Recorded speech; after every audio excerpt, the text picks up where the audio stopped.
Halo, kembali lagi bersama aku di Kupini, Kulik Opini.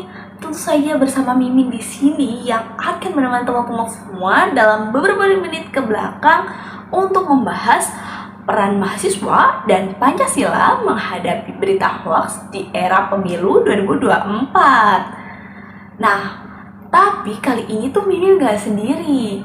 Bersama kita telah hadir Kak Ehda, mahasiswi Instil Teknologi 10 November, jurusan STESKA Bisnis Angkatan 2022. Halo Kak Ehda, gimana nih kabarnya?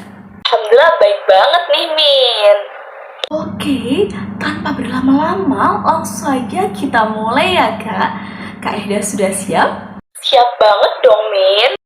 Baik, langsung saja ya Kak. Pemilu merupakan bentuk sistem demokrasi, yaitu memberikan ruang kebebasan bagi individu untuk memilih.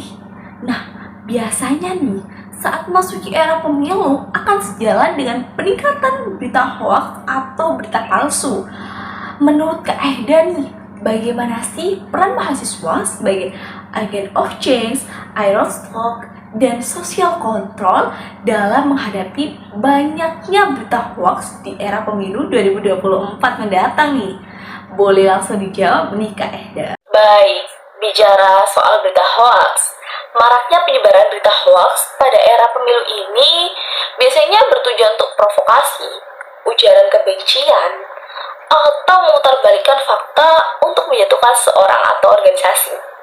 Terkait berita hoax ini juga akan menyebabkan masalah seperti mengganggu pelaksanaan pemilu dan juga mengganggu keputusan masyarakat serta menyebabkan kesalahan dalam mengambil keputusan. Nah, dalam hal ini peran generasi muda, khususnya mahasiswa, sangat diperlukan untuk menciptakan pemilu yang jujur, damai, dan anti hoax di era 2024 nanti. Nah, berikut merupakan peran mahasiswa dalam mencegah penyebaran berita hoax. Yang pertama, mahasiswa sebagai agen of change.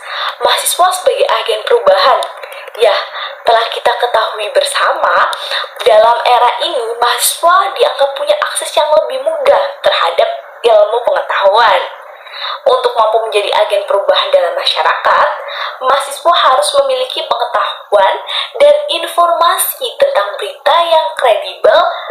Itu merupakan satu yang sangat penting dalam menyebarkan berita ke ranah publik. Sebagai mahasiswa, juga dapat nih membuat suatu organisasi sesama yang di situ isinya tuh untuk bertukar informasi serta berkontribusi dalam membangun kesadaran masyarakat tentang pentingnya memerangi berita hoax tadi. Nah, semakin banyak pemuda yang bergabung dan sadar akan bahaya dan sadar akan dampak dari berita hoax tadi, maka semakin tercapai pula tujuan dalam menciptakan pemilu yang anti hoax di era 2024 nanti. Nah, selanjutnya nih yang kedua.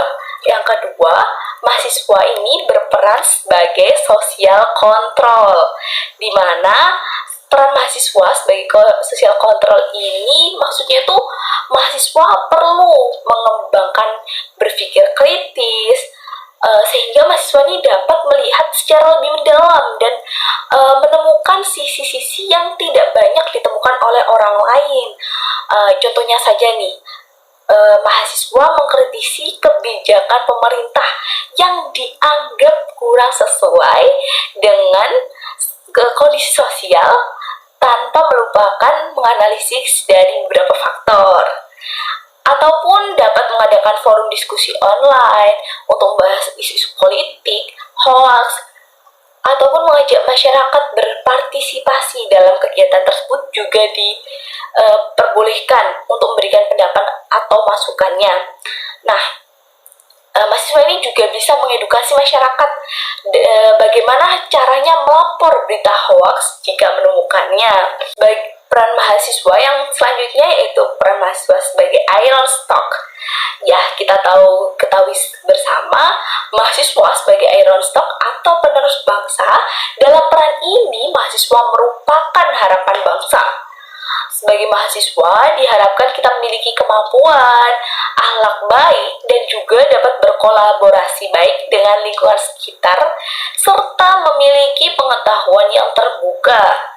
Karena estafet pemerintahan ini beberapa tahun mendatang akan diwarisi oleh mahasiswa di masa sekarang. Jadi, sebagai mahasiswa, peran kita sangat dibutuhkan dalam memerangi berita hoax ini.